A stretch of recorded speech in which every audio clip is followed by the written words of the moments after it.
So welcome everybody to the Creative Drip, where creativity meets consistency and kingdom. So here we believe creativity isn't just a spark that fades; it's a steady flow that shapes culture, builds community, and carries the gospel further than we could imagine. So our vision is simple: it's to equip and inspire kingdom-minded creatives with tools, with the truth, and the encouragement they need to use their gifts with excellence. And so for today, this first episode of the actual Creative Drip podcast, we have with me Evan and David. I'm gonna have you guys introduce yourselves, tell the audience who you are, what you do, where you're from, so on and so forth. All right. I'm Evan. I'm 20 years old. I'm a creative here based out of Modesto, California. Been doing it for the past 5 years professionally, and it's been a passion to me for a long time now. But I love what I do and just serve God with it. Also, get to capture really nice moments if it's like, weddings, for businesses, just all around. Just it's a great environment. And yeah, I mean that's a little bit about me and my creative field, and yeah, I just like to spend time with family, friends, just right here, family, friends. So yeah, and that's me. All right, y'all. My name is David, and I am not necessarily a creative, but I just happen to make it here in the podcast. But You're good. yeah, but I would just make it in. Thank you. Matriarch Cafe, guys. I made it in the podcast, but I am a worship leader. Everything music kind of guy. So I'm here, based out of Salida, California. Family and friends hangout turned into a podcast, and here we are. So let's do it. Let's do it. So, and I think it's great that David's here. One, because he said, oh, he doesn't consider himself a creative, which I think you're wrong. I think anybody within the production, praise and worship fields, as well as social media, are considered creatives. And so, I mean, if you want to look at being a worship leader is inherently creative, it's not limited to just music. It's the creative expression of reverence to God. And so you see like Genesis 1, God creates. Exodus 35, 30 through 35, we see that how God fills Bezalel with his spirit for craftsmanship. And so he fills you with his spirit for praise and worship. You're leading people in such a way, in a creative way, I would even say, showing them how to worship, showing them what it means to praise. So I wouldn't knock yourself down too far from, oh, I'm not a creative, but I think that with everybody who is in this type of field or the creative field, you got to recognize that being made in God's image also includes his creative nature. Yeah. So, we're gonna dive into this in this little podcast right here. So I want to first start off. When did you first realize God was calling you to create? I think probably the first time I felt like in that creative sense. I think it was younger, probably around the age of like maybe 11 or 12. I kind of saw. I think in life you look up to role models. I think that's kind of like when you're little, you always look up to people, and you see other people doing something, and you're like, wow, like that's where I want to be. And like that kind of puts in a passion of like, oh, that's kind of what I like. And I think I saw. I had an uncle. His name is Edgar, and he's really creative. He actually, I think he's the one that introduced me into like film and production because he was into film and production, and to the point where he did like projects for his school and his church, and he had me act in it. And so like he like wrote scripts, did like little short films, and he would have me. So like we would get together for like, let's say, I mean like for with family Thanksgiving or something. I think the one I really remember is like Christmas Eve. He told me, he's like, hey, I'm gonna make a movie, and I want you to act in it, and like you're gonna go to school. And he's like, we're gonna film at your house, and we're gonna put like your room together, and then we're gonna go to school and you're gonna film. And I did that. We went to go film at a school. They had like their tripod and the camera. I thought that was really cool. And so like I think little by little, like I just like started like realizing like, oh, I like that stuff, like I like all the film production. And then in church media, everything technology just fascinated me. And so I think like little by little as you grow up, you just kind of see like the things that you like, and you just gravitate towards it, and even if like let's say you leave it for like a couple months, a year, whatever, you go back to it and you're like, man, I love this. And so that's kind of like the beginning of like that cultivation of like loving production, media, technology, stuff like that. And then like yeah, I think just like little by little, like being in church, like seeing the opportunity to serve in a different way, seeing other churches record stuff and be like, wait, why does my church not do that? Let me try to do that. So I think it's a lot of like looking up to things, and then like God will give you that passion, like to be to that level, if that makes sense. And that's probably the same thing with like music too. Is like you like look to like other places, if you like NYC or like like other artists, and like you hear songs, and then you feel like, man, like, hey, I want to get to this level. Or I mean, I think that's in anything that you do. You kind of see like the top of the top, and you're like, I mean, for me, I want to get to that. And it's not necessarily for me to be there. It's more like it's just a goal, like to give it all your all, you know. And so yeah, I think that's kind of like the process of how I got into like media production, stuff like that. Nice. Yeah, David. David, when did you first realize God was calling you To your ministry, yeah. Well, it started. I mean, obviously at a young age. I was always involved in music, and I started as a drummer, and then I played guitar and started singing on praise team, and then before I got the opportunity to lead worship. But it was something that I didn't want, like to lead worship and stuff like that. It was never my goal. It was never something I even wanted to do. You couldn't convince me to do it.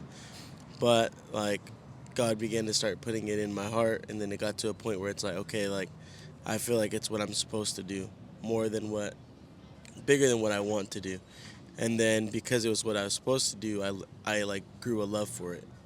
And now it's something that I love. And before, where it was like you couldn't get me to sing for nothing, now it's like, bro, shut up, you sing too much. But That's true. it's a passion. It's something that God's given me, and the best thing about it is God's giving you the talent, and you just give it back to Him and see what He does with your life. When I first realized God was calling me to create, it actually came later in life. It was COVID.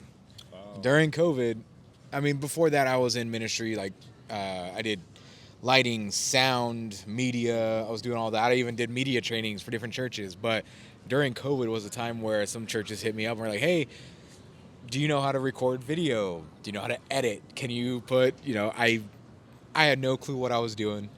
But I said, you know what, why not? Like, it can't be that far off from running media or lights or, doing the switcher. And so I remember a church in Waterford. It was me and my uncle Ernie. We went out there, had a Canon Rebel T5i, small janky tripod, That was me too, bro. one light, and it was one of those like couldn't connect to the power, so we had to get like the power from the light into an extension cord to where it's like hanging in the air. It's hanging in the air all the way across. But that's where I realized how much fun it was. And it wasn't until I started editing those videos, putting them together, that I was like, wow, okay. Like, this is what like I love to do. And then it just started to progressively grow on me. And here I am. That was 2019. We're 2025. What is that? 6 years, 6 years later. And so that was kind of when I realized God was really calling me to create, was actually just doing it, falling in love with it. And now it's just something you wake up. Most people have a trouble waking up and going to work, working 9 to 5, and I have to do this. It's like, well, no, I get to create. Yeah. I get to not only create for my business, but tell God's bigger picture, tell the bigger story through what we create. What's been the biggest challenge in creating for the church? Want to go first? Yeah, I think so. I think for me, the biggest challenge when it came to creating for the church was, or still is, developing the systems to create for the church.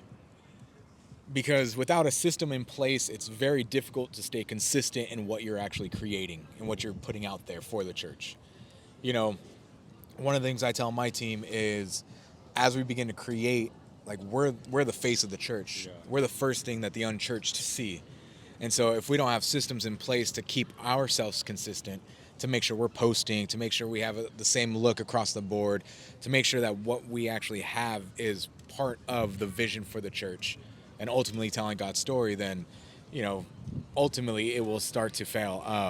I believe it was Chris Williamson who said, consistency doesn't guarantee the success, but being inconsistent guarantees failure. Yeah.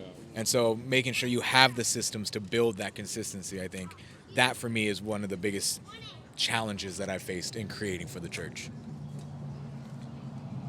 Yeah, I mean, I think as far as like creating for the church, I think, well, first of all, it's like an honor, you know, like to do something like that. I think for me, maybe it's been like probably maybe the struggle is building a team, you know, with passion, because something like I think in anything you need to find people that have passion, you know, and if it's in any ministry, if you don't have passion, you won't succeed, you know, keep on going and like want to do it again after you fell, you know. And I think it's one of those things where like you see the product right after you do it, and if it doesn't turn out good, you know, it kind of like discourages you sometimes. So I think like building and like getting those people with passion sometimes is like, you know, hard at first, but I think once like somebody that has passion and is consistent, that's where it just like you grow a love for it, you know. I think other than that, I think like I think that's like kind of like the biggest thing, and also the systems in place, because it's a church environment, and you want to keep it like everybody like on schedule, like you're saying, like, you know, create that consistency. But everybody's volunteers, you know, and so there's only so much you can ask for somebody, and so that's another part of like, you know, like it's just a struggle, but you just have to create a form of unity of like team, that you're doing it for God, you know. So I think that's definitely another like aspect of, you know, like challenge. But I think in everything, there's always a form, you know, and there's always a way. Yeah. So when I think about challenges, like, yeah, there is challenges, but like, there's always a way you can figure out a way to fix, or, you know, develop a strategy.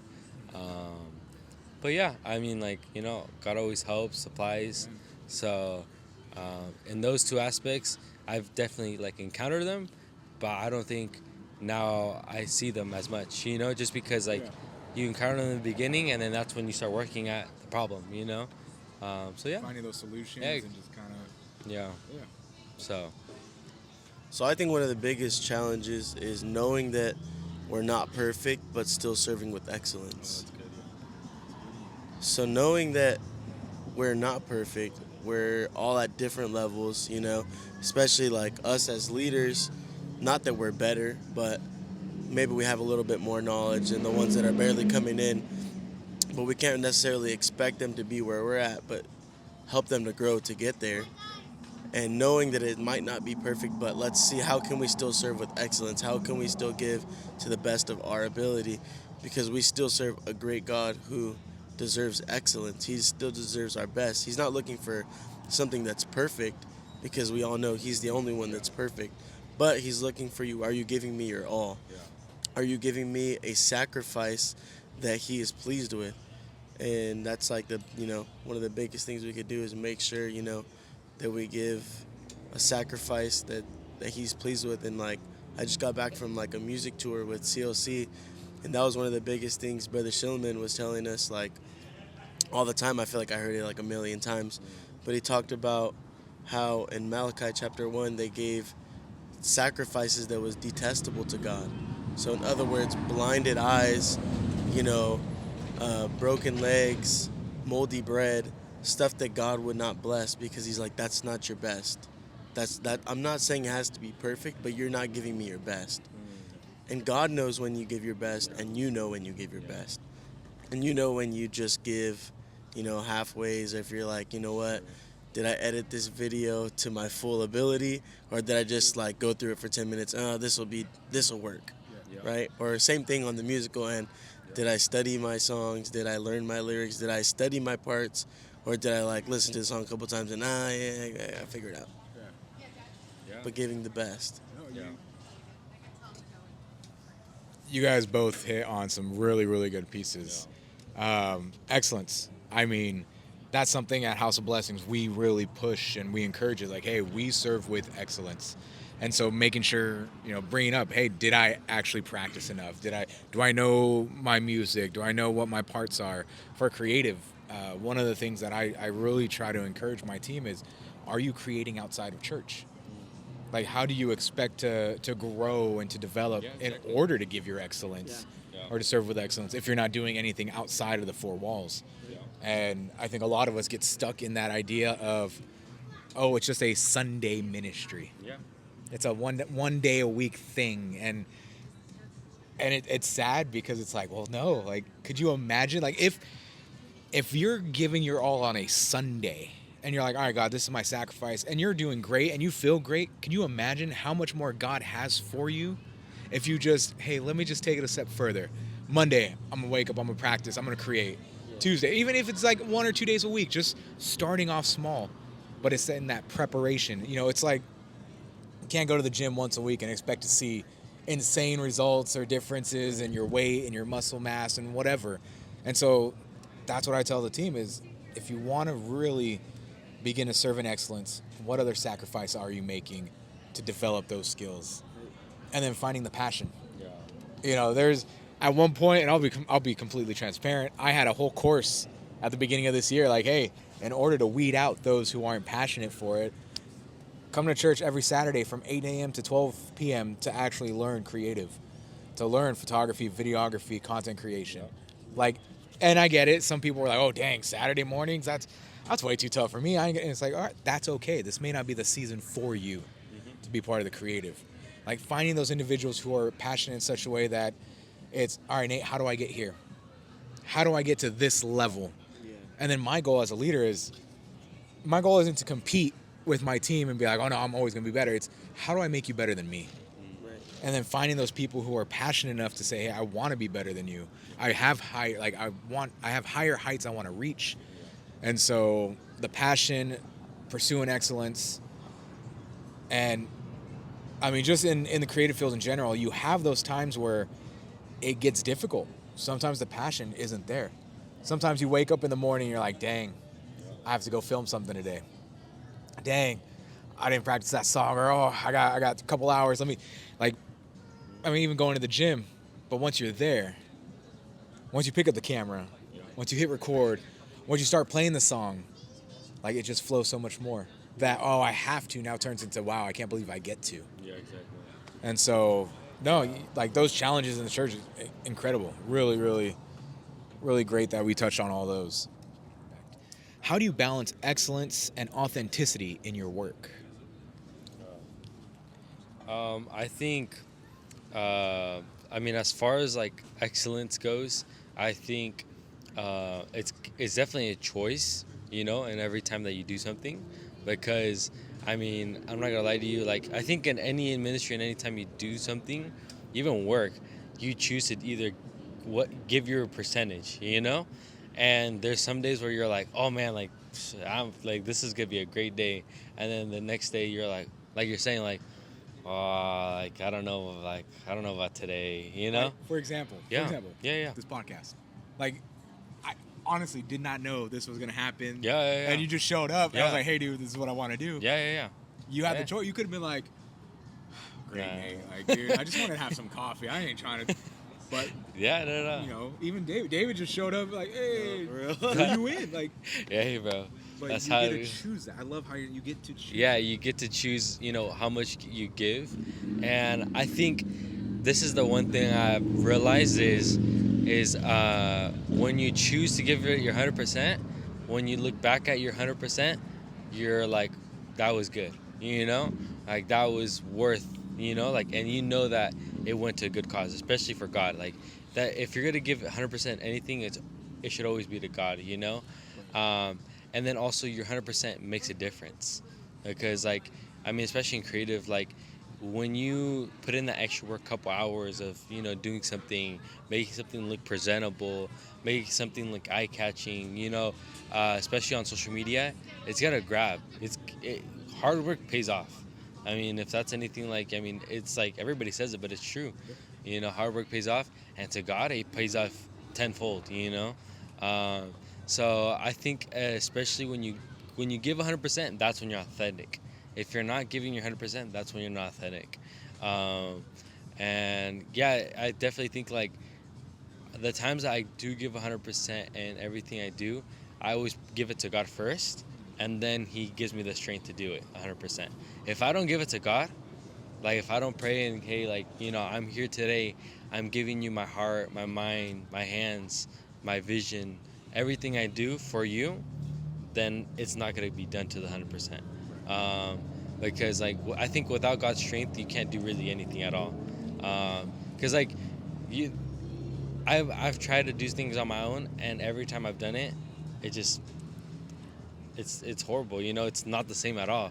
Like I'm like, what went wrong? You know, and it's me that went wrong. You know, so I think like staying authentic, especially with things of God, you need to. And then not only that, but like even in your own work outside of church, like, you know, presenting your work to God, like, hey, I'm doing this. I need the strength. I need, you know, the creative mind. He'll give it to you. You know, if you don't have God with you, it's impossible. So, but yeah, I think that's like, if you want to be authentic, you have to give it to God. Um, so Well, I think being authentic means to keep it real, you right? Being genuine. It's the real deal. Like if you go out to eat and you go to this restaurant that gives you some tacos, right? And you know they're not legit. You're like, man, these are just like these are some pollo loco tacos, right? You're like, these ain't legit. But then you go down into the hood and you go to that one taco truck and you're like, man, no, these are authentic. Like these are legit. bro, tacos Exact- on the phone, bro. Tacos El Viejon, dude, Bro, number one. fire. If you never been downtown Modesto, Shoot, I will be Tijuana style after this tacos, podcast. dude, Bro, I'm the telling spot. I'll go there at 10 o'clock at night, knowing because like they close at 10:30. I'm like, bro, if I get there at 10, you, we're like good. I'm gonna be We're good. Like I'm gonna get some good tacos. It's hard, bro. But they're authentic. Yeah. It's the same thing when you're serving with God. If you're giving Yeah. your all, if you're being real, if it's the real deal, if it's coming from your heart, if it's coming from a genuine passion, genuine love for God, what you're when you're serving, when you're giving, then it's going to be excellent because you're giving it to the best of your ability. And like Evan was saying, like you got to give it to God. Like it goes back to what I was saying before, that is like giving your best, right? If you give your best, even if say that day you're so tired, maybe you didn't get much sleep the night before, and you give your all, but all you have to give is 60%, because that's all you have left. But you give that 60, but because you give all and not give, oh, well, I only have 60, let me give 40% and keep that 20% for me. And but if you give that 60, God will make up the rest. Yeah. God will give that 40 to where it becomes 100%. Yeah, exactly. And so you got to give it to God. It has to be given to Him, and it has to be given with everything, not just partially. So Yeah. Anything else you Nah, want to add? good, good. Dang. I mean, you guys are hitting everything. Authenticity. You know, when I hear the word authenticity paired up with excellence, you know, it goes back to again being real. You know, being transparent, and that's understanding. Like, are you even authentic with God? Yeah. You know, I like how you were like, oh, if you come with 60%, and you know, God will fill in the rest, and that requires you as the individual to say, you know what, God, here I am. Like, what? How is that relationship that you have in order to be able to speak to God that way? Like, hey, all I can give you is my 60% right now, God. Yeah. I need you to come and fill in the rest. Yeah. And I know there's there's a lot of people who think, oh man, if I can only get 50 or 60, I just might as well not do it. Yeah. It's like, no. Push yourself. I was talking to my cousin Elijah, training for a half marathon coming up in September. Am I ready? Probably not. I don't know. But one of the things he was telling me was, and he encouraged me, he was running with me, and that last little strip that we hit to reach our goal, he was like, come on, Nate, push. They say, like, for runners or anything like that, when you feel like you have nothing else in the tank, you still have at least 30% left. So you can still keep going. And so that authenticity of, man, God, I may not have anything in the tank left, but I'm going to show up still. Yep. Like, here is me who I am. I'm human. I can't do anything without you. I need you to please come and make a way. Yep. And so I think just being authentic with not only God, but I'd go as far as with your leaders. If you want to find that excellent balance, you know, God has placed your leaders in front of you to actually help pour into you. Yep. And so if you can be authentic with God, that's great. But can you actually be authentic with man? And a lot of people have a very difficult time doing that. Like, oh, I want to serve with excellence, yet I can't be authentic about, hey, I'm struggling with lust. I'm struggling with, drinking, with alcohol to my leaders, because that may be the reason why you're at 40 or 50%. What are you doing Saturday nights?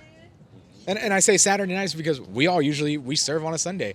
So what are you doing Saturday nights to where Sunday you're coming in, oh man, like that authenticity. How are you able to authentically show up not only to church, not only to God, but to your leaders? Say, hey, I need this help. I need the support from you. And so that's kind of when it's, the balance of authenticity and excellence. It's like, okay, how authentic are we actually being? So, all right. So we're going to go a little bit deeper into the questions. We got, as we begin to wrap this up. Has there ever been a time you felt like quitting? And if you did, what kept you going? So I think the first time that I really felt like quitting was probably when I got placed in like leadership. And so it was like our conference Linderos, and we were doing the first night, and we had some people help out for the church service that night, and I was tasked to do one of the recap reels. And that night, I felt discouraged because of the pressure that I put on myself, and leading back to the excellence and being authentic and not giving it to God. I did pray and I did ask God to give it to him, but I didn't actually give it to him, if that makes sense. Like sometimes I think we have the like mindset like, oh, like, yeah, I'm gonna give it to him, but then like in your actual actions you don't, and that night I didn't. And so I remember that night I filmed the whole night and got back to editing and couldn't edit nothing at all. And I was just like, and I really don't ever feel like this, but like I just felt like, man, like I can't do nothing. Like I have clips and like and they look nice or whatever, but like I just don't know what to create. And I remember that night I didn't edit a single thing at all. And the people that helped out, they did edit some things, and I just felt like a failure because I was like how can I not do something? Like I'm supposed to be like leading the team in creative, just being there, like obviously being a part and giving it my all, like everybody else is, and I'm not. And I felt really discouraged. I'm like, well, should I do this? Like, especially like in a leadership position, like, am I fit to do this? Like, why am I here? And I just felt like, man, like a failure, and I think like failure creeps in other thoughts, And that night, I didn't tell really anybody at all. I didn't know what to say. I didn't know, what to tell anybody. And actually, my pastor called me that night. And he usually never calls me after service. Like, it's just random. But I was in my room, and I was just like, honestly, just like crying because I was like, what am I doing, And he called me, and like God just spoke to him and told him to call me, and he was telling me that like, hey, like, how did tonight go? how did you feel? And I was just honest with them. I told them, like, how I felt. Because, like, how you're saying is, like, you present things, like, to man, and that's why your leaders are there. And so, yeah, he just spoke into me and told me that, like, uh, well, he didn't exactly tell me, like, oh, you didn't give your 100%, but I knew that inside my heart. Yeah. And he told me, like, like, the devil tries to attack you when you feel like, like, you didn't do all that you could, and you need to, like, obviously, like, trust God in the process. um, and so, like, and that next day I came back with a new heart, and so I think that, like, obviously, even though it was just one night, and there's other times where I felt like, man, I want to quit, but I know that, like, every day is renewed, and, like, even if, like, yesterday I didn't do good, today is a new day and God will help me, and so, like, uh, obviously, I think, like, it's really good to have, like, leaders and, like, have structure around you. When you fall, they can help you pick you up, and so I think, like, trusting God in the process, and, like, praying that, like, hey, like, tomorrow help me in a new way and give me a new heart so I can give it to you. That's, like, one thing that, like, helped me overcome that, feeling like a failure, like wanting to stop or quit. Especially when you have responsibility. I think that's, like, like, one of those things where, like, no one tells you what to expect or what to do when you're putting responsibility, and God will only give you that strength. So, yeah. Well, I feel like everyone goes through a season or a time where you feel like giving up or throwing in the towel. No matter what it is, could be just in life, it could be in your ministry, it could be with just whatever you have going on in your life. There's always a time where you feel like giving up, and usually it's at a low point in your life. Usually it's you got a lot going on, and it's not necessarily the ministry or that specific thing, but it's so much going around and you're at a low point. And I think for me, it goes back to, like, you know how much I've been praying that week. Well, I don't need to do that to pray, but how much I've been praying, right? Like, have I really been in the prayer room? Have I really been talking to God? Or have I been trying to figure it out all on my own? And because I've been putting it all my trust in my own understanding and my own strength, I get to that point where it's like I just want to give up. Because on our own, we can't do it. On our own, and it's funny because last night I was at a service and he was literally talking about on your own, you'll never be enough. On your own, you never will. But with God, then you'll be more than enough, right? And, Pastor Haney says, God plus one is the majority. So, in other words, if you are in that relationship with God, because in ministry, we're always pouring out, right? You're pouring out your talent, you're pouring out your gift, you're pouring out, pouring out, pouring out. But if you're not getting poured back into, that's where you burn out. Because then you're pouring out, but your cup's not overflowing because you haven't been getting poured into. And so it goes. I mean, yes, you're gonna get poured into at church, but it's deeper. You don't just eat once a week. You don't just eat Sunday morning and Wednesday night. Try it. See how your week goes.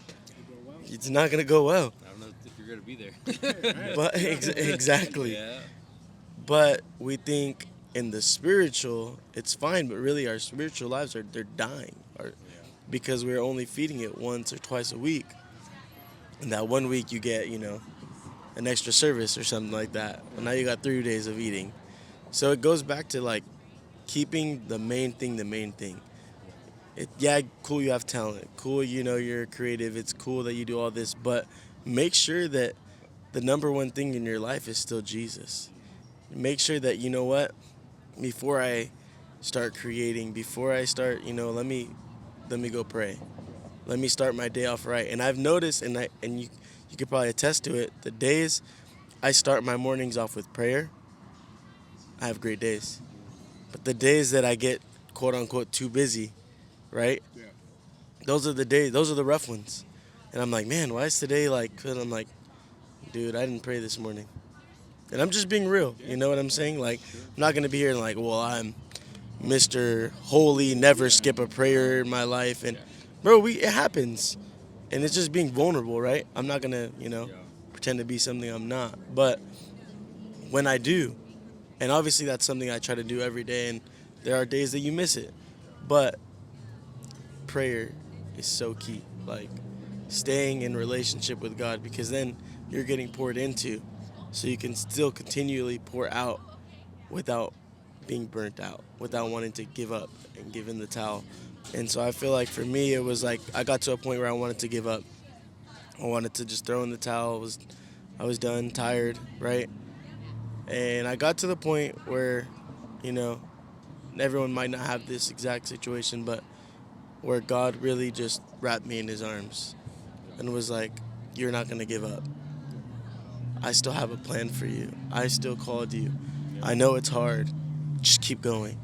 I know it doesn't make any sense. Just keep going. You don't understand it. You don't see the bigger picture. You don't see what I see, but just keep going. Keep going. I'm with you.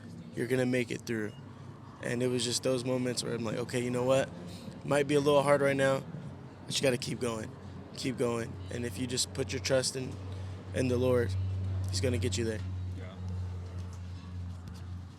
Man, like that was great. It's crazy that you bring up the whole, prayer life being filled. And I feel in the realm of creativity, a lot of creatives nowadays, they're trying to pour out, they're trying to create, they're trying to tell God's story from an empty well. And then people are like, oh, well, how come we didn't get these many views or this reach? Or it's because you're not connecting. A lot of people, there's something that I saw, and it stuck with me for so long, is you don't need more creativity. You need to start partnering with God. Like 100%, 100%. None of this 50-50, no, 100. Like, you can't give from an empty well. You can't pour out, you can't even do anything. That's why you show up. Oh, why can't I create anything? Did you pray before you started creating? Did you pray in the morning? And those are great examples and just great keys to have. Like, hey, start off your day with prayer.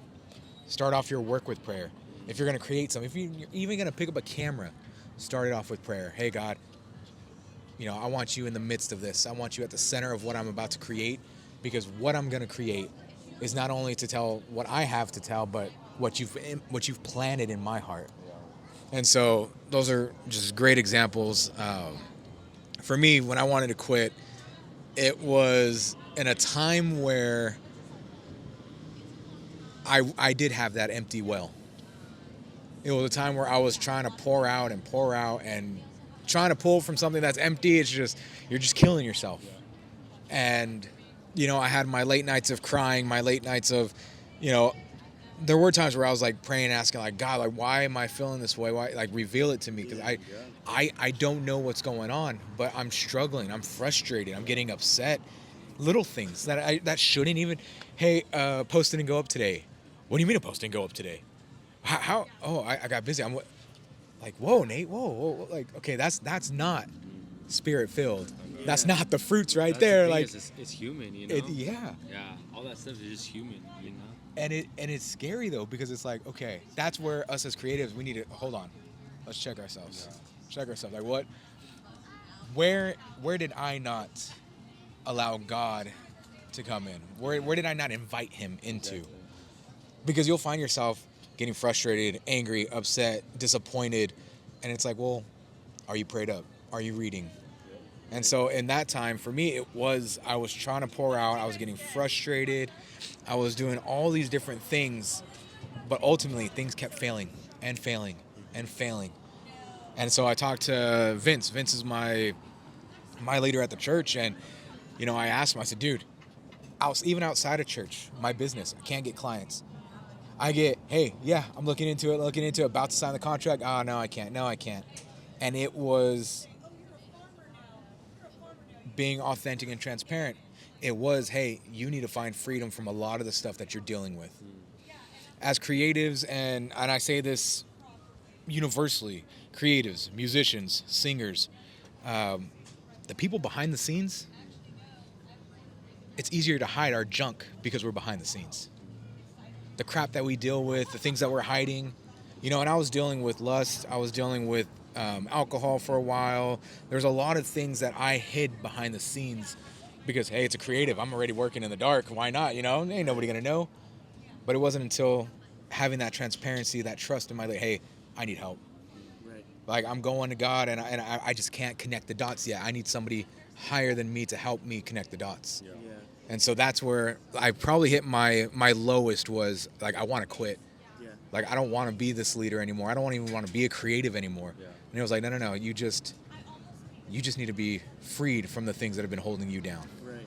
And so I went through that, and within a week of actually, like, learning, okay, hey, this is everything that you're dealing with. This is how we fix it. This is now allowing, because it's one thing to say, all right, God, I love you, I surrender to you, thank you. And it's another thing to be like, all right, God, I surrender to you. Everything, all of me. And so getting to that point of transparency or authenticity with God is what kept me going. Because I could have walked out of the church, I was at that point. But God kept me there. All right, guys, so as we wrap up the podcast today, last question for those watching. What's one piece of advice you'd give to young creatives who feel overlooked in ministry? I feel like, and something I would give advice is the, like, consistency and the drip, like you were talking about from the beginning, is what will get you to the point where you'll exceed being overlooked, if that makes sense. Because I think everything's always a season, and when you feel like that, when you're presented to God and you keep on going, you'll get to a point where you're not like that. And even the season that you feel overlooked, maybe you feel like that, but it's not perceived like that. Because if you put in the hard work and, like, hey, like right now I feel like no one's really paying attention to the work I'm doing, it's always like it's building. You're building it's like building a building. You start from the bottom, and like midway, you're seeing the doors or like the walls put up, and you're like, well, like, what is that building gonna be? Is it gonna be a McDonald's? Is it gonna be a Cane's? Is it gonna be a Starbucks? You don't know until you get to you finish. If you're like, and so I think that that's one of those things. Is like the consistency of like building those blocks will in the end, like, like push you through, like into that place in that season that's not being overlooked. So yeah, I think that it's just a season, so it all will end in God's plan, It's just Him. And the thing is, like, sometimes you're building something and you don't even know what you're building. Like, you don't know where your path is leading you, and you think it's going somewhere else, and then you're like, wait, how did I get here? So just trust God. And like, I think all the times, like, especially that I learned, and I was like, I felt like, oh, like, I'm just at a small church, I'm just learning how to like edit a video, or trying to, like how to edit a picture, or connect a camera, or what does this lens do. I didn't really think. I just, like, I thought I was, just like a little part of the church. Like, I didn't think anything of it. And then now I kind of appreciate, like, man, like, that season in my life, I didn't really feel like, necessarily important or a part of something like that. And it's just all part of the process. So I think it's all part of a process for sure. Well, like Evan said, maybe you feel like you're, the question was like overlooked, right? Being overlooked. Maybe you're serving at your home church, but you're not being used by your district. Or maybe you're serving at your home church, but you're only used once a month, and you want to be used more. You want to be used maybe every week, or you're like, man, I want to serve every Sunday, and I'm overlooked. Maybe you feel like you're unqualified, or maybe you feel like you're so focused on the things that your insecurities and stuff like that, and you feel overlooked. But the Bible says if you're faithful in the little, and it says, the Bible says, he who that is faithful in little is faithful in much, and he that is unfaithful in little is also unfaithful in much. So in other words, God is looking for you to be faithful. Whether it's just once a week, keep being faithful. Be the best once a week server, or be the best once a week person that you can be. You know what? Maybe this is all I have, but with this little bit, I'm going to give everything that I have. You know what? Keep being faithful, and God will continue to open doors. When God sees that you can be faithful in the little, then that's where God will open doors for greater things, and God will begin to elevate you and take you to different levels, different ministries, and God will use you in greater ways than you could even imagine, but all you got to do is be faithful. Yeah. Man.